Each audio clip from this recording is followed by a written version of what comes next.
ዛሬ ደስ የሚል ቀን ነው። መልካም የደስታ ጊዜ ይሁንላችሁ። ላይክ ማድረጉን በጭራሽ እንዳረሱ። የገዛ ወላጅ እናትና አባቷ ለ15 ዓመት ጥለዋት ከቆዩ በኋላ ሲያገኟት በደስታ አቅፈው የሚስሟት መስሏት ነበር። እውነታው ግን ሌላ ነው። ያገኟት እነሱ ያሳደጓት የሰራተኛቸው ልጅ የሰራችውን ወንጀል ሸፍና በእሷ ምትክ 3 ዓመት እስር ቤት እንድትበሰብስ ለማድረግ ነበር። ግን ይህቺ ልጅ እስር ቤቱን ጨርሳ ስትወጣ መላው ቤተሰብ ላይ የጣለችው የበቀል እሳት ማንም ያላሰበው ነበር። ከሁሉ በላይ ደግሞ የፊልሙ መጨረሻ ላይ የምታዩት ጉድ አፋችሁን ያስከፍታችኋል። ይህ ሁሉ እንዴት ተጀመረ? ወደ መጀመሪያው እንሂድ። ፉ ዩኒንግ ትባላለች። የፉ ቤተሰብ እውነተኛ የደም ልጅ ናት። ነገር ግን ገና በ3 ዓመቷ ጠፍታ በድህነትና በችግር አደገች። ቤተሰቦቿ 15 ዓመት ሙሉ አልፈለጓትም ነበር። ቤት ውስጥ ግን ዩኒን የምትባል የቤት ሰራተኛ ልጅ አለች። እናትና አባትየው ይችን የቤት ሰራተኛ ልጅ እንደ ልዕልት አሳድገዋታል። ዩኒን የፉ ዩኒንግን ቦታ ፍቅርና ክብር ሙሉ በሙሉ ወስዳለች። አንድ ቀን ዩኒን ወንጀል ሰርታ ሰውን ትጎዳለች። እናትና አባትየው ይችን ያሳደጓት ልጃቸውን ከእስር ቤት ለማዳን ሲሉ ያችን የጠፋችውን እውነተኛ ልጃቸውን አምጥተው አንቺ እስር ቤት ግቢ አሏት። አባትየው በር ዘግቶ ጠባቂዎቹንም አቁሞ ፉ ዩኒንግን እንድትታሰር ነገራት። ፉ ዩኒንግ እያለቀሰች እስር ቤት መግባት እንደማትፈልግ ነገረቻቸው። እኔ እኮ የደም ልጃችሁ ነኝ፣ ገና ዛሬን ያገኛችሁኝ፣ ለምን ይህንን ታደርጉብኛላችሁ ብትልም ማንም አልሰማትም። እናትየዋ በንቀት እያየቻት የልብ ህመም አለባት፣ እስር ቤት ከገባች ትሞታለች አለቻት። አንቺ እንደተፈታሽ በደንብ አድርገን እንክስሻለን አሏት። አባትየው ፉ ዩኒንግን በጥፊ መቶ ጣላት።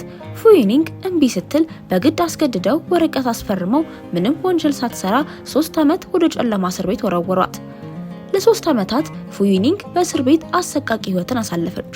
ማንም ሊጠይቃት አይመጣም። አባቷም ቢሆን እናቷም አንዴም ቢሆን አልመጡም ነበር። ፉ ዩኒንግ ታዲያ አንድ ትልቅ ነገር ወሰነች። ያቺ የዋህና ቤተሰብ የምትናፍቀው ፉ ዩኒንግ እዚያው እስር ቤት ውስጥ ሞተች። አሁን የምትወጣው ምንም ስሜት የሌላት የበቀል እሳት ያረገዘች፣ ልቧም እንደ በረዶ የጠነከረች ሴት ናት። 3 ዓመት አልፎ ፉ ዩኒንግ ከእስር ቤት ስትወጣ ቤት ውስጥ ትልቅ ድግስ ነበር። የዩኒን የልደት ቀን ድግስ። ቤቱ በውድ አበባዎች ተጊጧል። አባትየው የዩኒን እጅግ የሆነ የቅርብ ጊዜ ሞዴል ሮል ሬስ መኪና ቁልፍ በእጁ አስገባላት።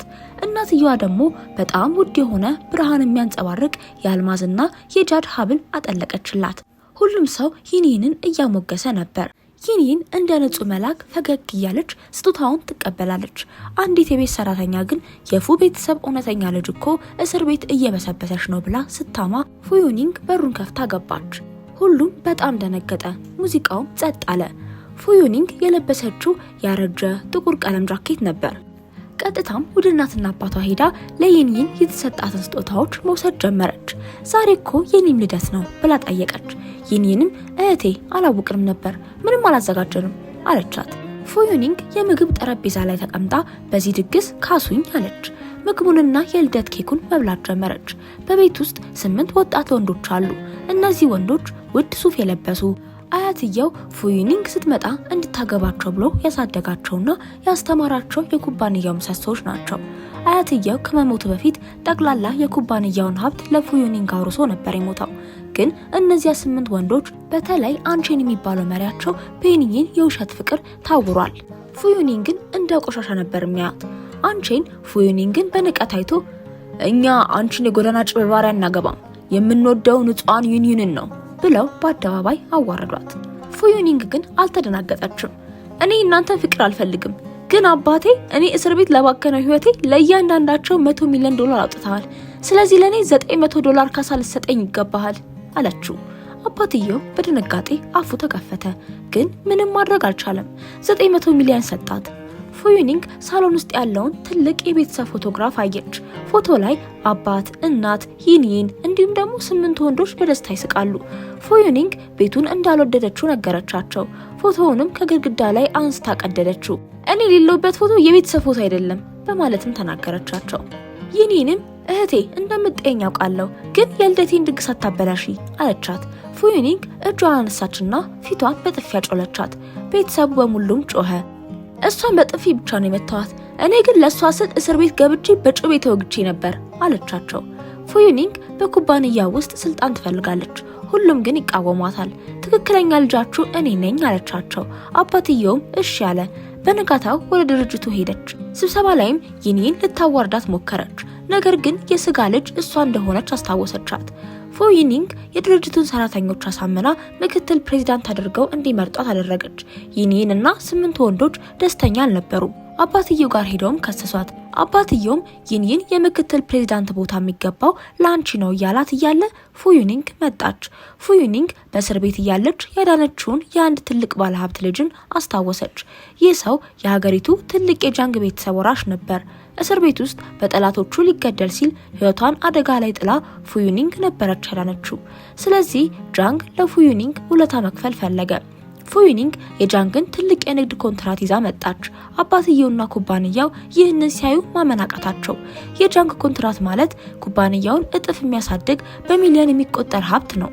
ይህንን ኮንትራት ስላመጣች ፉ ዩኒንግ የኩባንያው ምክትል ፕሬዝዳንት ሆና ስራ ጀመረች። ብዙም ሳይቆይ ከአቶሱ ጋር ሌላ በጣም ጠቃሚ ኮንትራት ተፈራረመች። እናት፣ አባት፣ ይኒንና እነዛ 8 ወንዶች ተሰብስበው ፉ ዩኒንግን እንዴት እንደሚያጠፋት ያሴራሉ። አባትየው በሹክሹክታ ሀብቱን የምትረከበው 25 ዓመት ሲሞላት ነው።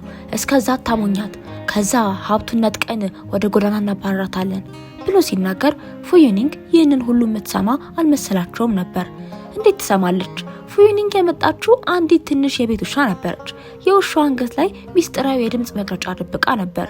ቤተሰቡ ውሻዋን ሲያት አንገቱ ላይ የድምጽ መቅረጫ እንዴት ሊኖር ቻለ ብለው ደነገጡ። ሊይዙት ሞከሩ፣ ግን አልተቻላቸውም። ውሻው እየሮጠ ወደ ፉ ዩኒንግ ሄደ። ፉ ዩኒንግ የቤተሰቧን ክፋት፣ ሴራና የውሸት ፈገግታ አንድ ባንድ መስክ በያዘች። ጠላቶቿ የሚያስቡትን አስቀድማ አወቀች። ይህኔ ነው እንግዲህ ፉ ዩኒንግ እነዛን 8 ወንዶች እንዴት እንዳዋረደቻቸው የምናየው። አንቼንና ጓደኞቹ ፉ ዩኒንግን እንጠላሻለን፣ እኛ የይኒን ጠባቂዎች ነን ሲሏት ፉ ዩኒንግ መሬት ላይ የውሻ መጫወቻ የሆነች ትንሽ የጎማ ኳስ ወረወረች። እኔ ማግባት ካልፈለጋችሁና ከዚህ ቤት መባረር ካልፈለጋችሁ ይህንን ኳስ እንደ ውሻ ባፋችሁ ረክሳችሁ አምጡልኝ አለቻቸው። አንቼን ፊቱ በንዴት ቀላ፣ ደሙን ፈላ። ነገር ግን እሷን ማግባት ስለማይፈልግ አንቼን ኩራቱን ጥሎ ኳሱን መፈለግ ጀመረ። ያንን ኳስ ባፉ ነጥቆ አምጥቶ ፉ ዩኒንግ ስር ጣለው። ፉ ዩኒንግም ጭንቅላቱን እያየች ጎበዝ ውሻ ብላ አዋረደችው። እነሱም ኩራታቸውን ጥለው ለይኒን ሲሉ የውሻ ስራ ሰሩ። እሷም ታዲያ የስነ ልቦና የበላይነቱን ሙሉ በሙሉ ወሰደች። ይኒን ግን ይህንን አልወደደችውም። የፉ ዩኒንግን ስልጣን ለማጥፋት አንድ ትልቅ ሴራ ሸረበች። ይኒን ጊዜው ያለፈበትና የተበላሸ የሕክምና ዕቃ በድብቅ ገዝታ ወረቀቱ ላይ በፉ ዩኒንግ ስም ፊርማ ወደ ሆስፒታል አስገባች። በዚህም የተበላሸ ዕቃ ምክንያት አንድ ንጹህ ሕፃን ኮማ ውስጥ ገባ። የህፃኑ እናት እያለቀሰች የዜና ካሜራዎችና ሚዲያዎች መጥተው የኩባንያውን ሎቢ አወኩት። እናትየዋ የልጇን ፎቶ ይዛ አጭበርባሪዎች ልጄን ገደላችሁት እያለች ትጮኻለች። አባትየው ይህንን ሲሰማ የኩባንያው ስም እንዳይጠፋ ፈራ። ወዲያውኑም ጣቱን ወደ ፉ ዩኒንግ ቀስሮ እንዴት እንደዚህ ታደርጊያለሽ ብሎ በጥፊ መታት። ምክትል ፕሬዝዳንት ሆና እሷ ናት አጭበርብራ እቃውን የገዛችው ብሎም በአደባባይ ካዳት። የገዛ ልጁን ዳግመኛ ለእስር ቤት አሳልፎ ሊሰጣትም ወሰነ። መላው ቤተሰብ ፉ ዩኒንግን አንቺ ሌባ፣ ገዳይ ነሽ እያሉ ሰዳደቧት። ፖሊስ እንጠራለንም አሏት። ይኒን ቆማ በድብቅ ፈገግ ትል ነበር። አንቼንና ሌሎች ወንዶች ፉ ዩኒንግ ዛሬውኑ እንድትታሰር ጮሁ። ፉ ዩኒንግ ግን በንቀት ሳቀችባቸው። ምንም አልተከራከረችም። ኪሷ ውስጥ የነበረውን ስልክ አወጣችና በካሜራ የተቀረጸውን አሳየቻቸው። ይኒን ከተበላሸው እቃ ሻጭ ጋር ያደረገችውን የስልክ ልውውጥ ድምጽ በአደባባይ ከፈተችው። ይኒን ስትደራደር ይህንን ስራ በፉ ዩኒንግ ስም አድርገው፣ ህፃናት ቢሞቱም ችግር የለውም ማንም እንዳያውቅ ስትል የክፋት ድምጿ በግልጽ ተሰማ። አባትየው በድንጋጤ ደነዘዘ። እነዛ 8 ወንዶች ጆሮአቸውን ማመን አቃታቸው። የኒን ውሸትና የየዋህነት ማንነት የመላክ ፊቷ በሙሉ ተቀደደ። የህፃኑ እናት ይህንን ስትሰማ በጣም አዘነች። ፉ ዩኒንግ ግን ለህፃኑ በዓለም ላይ ያሉ ምርጥ ዶክተሮችን በራሷ ወጪ አዘጋጅታ ህፃኑ እንደሚድን አረጋገጠች። አባትየው ኩባንያውን ለማዳን አያትየው የተወው ኑዛዜ አንድ ሚስጥር አለው። ፉ ዩኒንግ ሀብቱን የምትረከበው 25 ዓመት ሲሞላት ነው። ነገር ግን እነዚህ 8 ወንዶች በይፋ ከከዷት የሀብቱ ርክክብ የእድሜ ገደብ ተነስቶ ወዲያውኑ ወደ ፉ ዩኒንግ ያልፋል የሚል ጠንካራ ህግ አለው። ፉ ዩኒንግ ይህንን በሚገባ ታውቅ ነበር። ስለዚህ አንቺን የተባለው ዋናው ወንድ በአደባባይ እንዲከዳት ፕላን አወጣች። ትልቅ የጋብቻ ድግስ ተዘጋጀ። ፉዩኒንግ አንቺንን ላገባው ነው ብላ ተናገረች። ድግሱ ላይ ይኒን መታ ፉዩኒንግ ሌላ ወንድ ታውቃለች ቆሻሻ ናት ብላ ልታዋርዳት ሞከረች። ግን ፉዩኒንግ ምንም አላለችም። ይኒን አንድ ቪዲዮ በትልቁ ስክሪን ላይ ከፈተች። ቪዲዮ ላይ ይኒንና አንቺን በድብቅ አልጋ ላይ ሆኖ እንደምትወደው እየነገረችው ይታያል። ሁሉም በጣም ደነገጡ። እንግዶቹ ማማት ጀመሩ። አንቺንና ሌሎች ወንዶች ደንግጠው ቀሩ። ፉዩኒንግ ቪዲዮን ቀይራው ነበር ማንም ሳያውቅ። እኔ አንቺን አልወድሽም የምወዳት ይኒንን ነው አንቺንም አላገባሽም ብሎ በብዙ እንግዶች ፊት በይፋ ከዳት። አባትና እናትየውም ይህንን ደገፉ። አንቺን ይኒንን ያግባ ብለው ወሰኑ። የፉዩኒንግን ሀዘንና ውድቀትም ማየት ፈለጉ። ፉዩኒንግም እሺ አለቻቸው። ግን ፉዩኒንግ ፊቷ ላይ ሰፊ የድል ፈገግታ ነበር። ይህኔ የቤተሰቡ ዋና ጠበቃ የህግ ሰነዱን ይዞ ወደ መድረክ ወጣ። አያትየው በተወኑ ዛዜ መሰረትም አንቺን ፉዩኒንግን በአደባባይ ስለከዳት የ25 ዓመቱ የእድሜ ገደብ ሙሉ በሙሉ ተነስቷል። ጠቅላላው የኩባንያው ሀብት፣ አክሲዮን፣ ቪላዎችና ስልጣን ከዛሬ ጀምሮ የፉዩኒንግ ብቻ ነው ተብሎ ታወጀ። አባትየው ይህንን ሲሰማ እግሩ ተንቀጠቀጠ። ጆሮም በጭራሽ ማመን አልቻለም። ሀብቱ ሁሉ፣ የሰሩት ሴራ ሁሉ ከእጃቸው ወጣ። ፉዩኒንግ በአንድ ቀን ውስጥ የኩባንያው ጠቅላይ ባለቤት ሆነች። ለፉዩኒንግ የእውነቱን እንዳልነበረና እንደተሳሳተ እየለመነ ነገራት። አንቺንና ሌሎች ወንዶች በጣም እንዳበዛችው ይነግሯታል። ፉዩኒንግም ሌላ ቪዲዮ ከፈተች። ቤተሰቡ ሁሉ ተሰብስበው እንዴት አድርገው የውርስ ሀብቱን ከፉዩኒንግ እንደሚወስዱ እየተመካከሩ ያሳያል። አባትየውም በቁጣ እኔ አሁንም የዚህ ድርጅት ሊቀመንበር ነኝ፣ ስለዚህ ምንም ማምጣታችሁም አላት። ፉዩኒንግ ፈገግ ብላ ምልክት ስታሳይ የኩባንያው የቦርድ አመራሮች ተደረደሩ። እናም እኛ ፉዩኒንግ አዲሷ ሊቀመንበር አድርገን መርጠናታል አሏት። አባቷ በድንጋጤ ታመመ። አንቺን እንዴት እንደዚህ ታደርጊያለሽ? ይህንን እንድንንከባከባት ያዘዙን አቶ ፉ ናቸው። እንዴት የሳቸውን ትዕዛዝ አታከብሪም? አላት።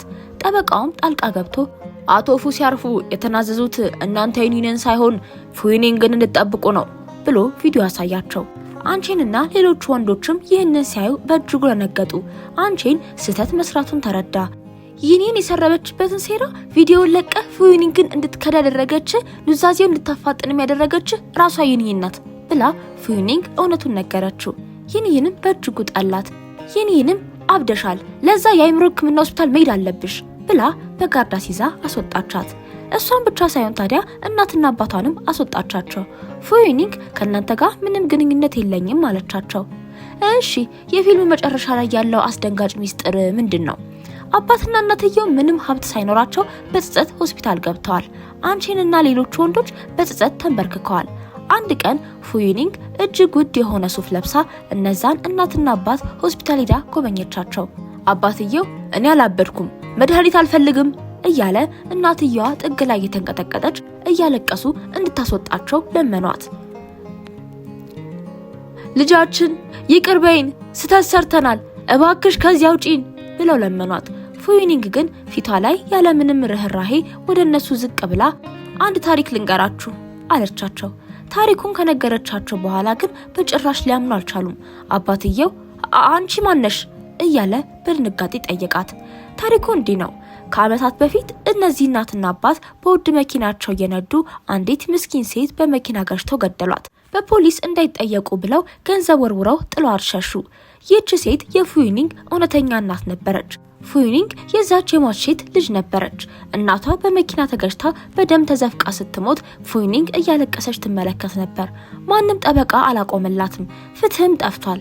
ስለዚህ ፉዩኒንግ እናቷን የገደሉባትን ሰዎች ለመበቀል ስትል 15 ዓመት ሙሉ ጠፍታ የነበረችው ልጃቸውን መስላ ወደ ቤቱ ገባች።